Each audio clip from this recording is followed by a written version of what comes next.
Let's talk about Riesling.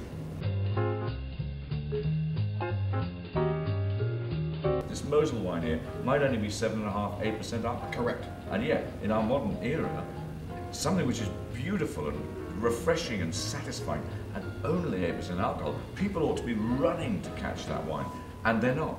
Great aperitif as well when you have something that low in alcohol. I remember when I was at university, we drank that stuff. We didn't drink champagne or big Chardonnays or gin and tonics. We drank Mosel Cabernet wine, 8% alcohol. I couldn't afford that, but I had a 69¢. It was a bottle. It was called. I won't even give out the name, but I remember Zeller Schwarzekotz. The black cat itself. No, not even. No, it was even less than. What about Blue Nun? I couldn't afford it. You couldn't afford Blue Nun. Things like Blue Nun. What a wonderful rags to riches story. Yeah, really. But it was 69¢, and you know what it said on the label? It said, "Serve well chilled, submerge in ice for 3 weeks before drinking." That's something everybody should stay away from. Do you think that this Liebfraumilch leftover, there's something in the residue of people's minds from the Liebfraumilch days, the German days, therefore Riesling equals German, that equals cheap. But sales are up. Sales are up on German wines, and I think people, like some of our people like Terry Teese here right now in the United States. Oh God, yes. And there's a few good German wine importers have gotten the message out. Finally. And you will see it in restaurants in the United States, and also I would say Austrian. Riesling, and I put that in there as well. Yeah, is there any other place? Because Austrian wines have become very trendy. Yeah, well, Bruno Veltliner we can talk about later, but their Riesling, fits into the category, and all the sommeliers in the United States are using Riesling, especially wine by the glass. It's perfect. What about Australian Riesling?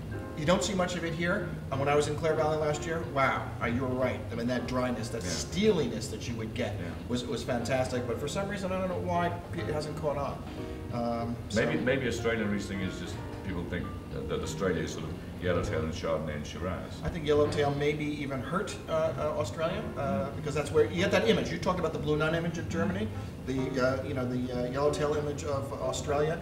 Australia, no doubt, makes some of the best wines in the world. I wanted to make sure that I said that because people get mixed up on that.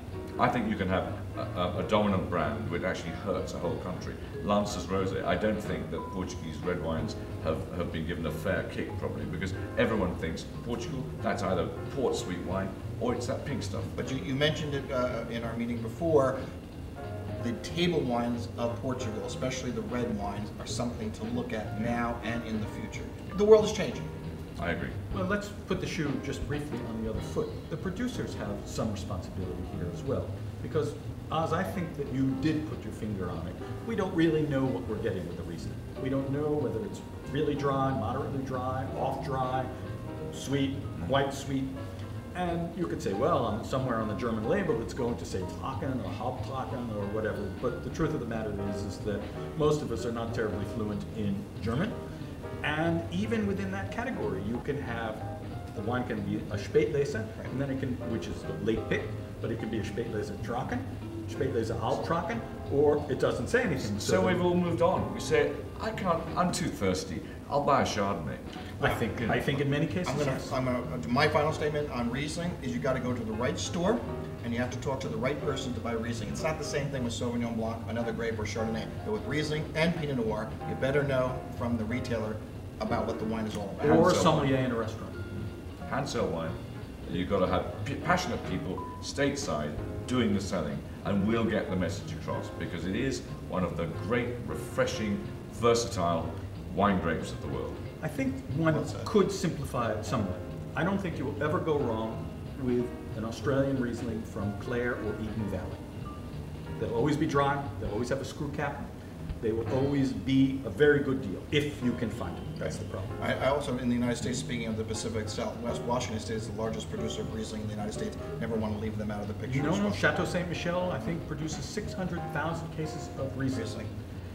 I won't say that you can never go wrong, but Riesling from Alsace is a very safe bet.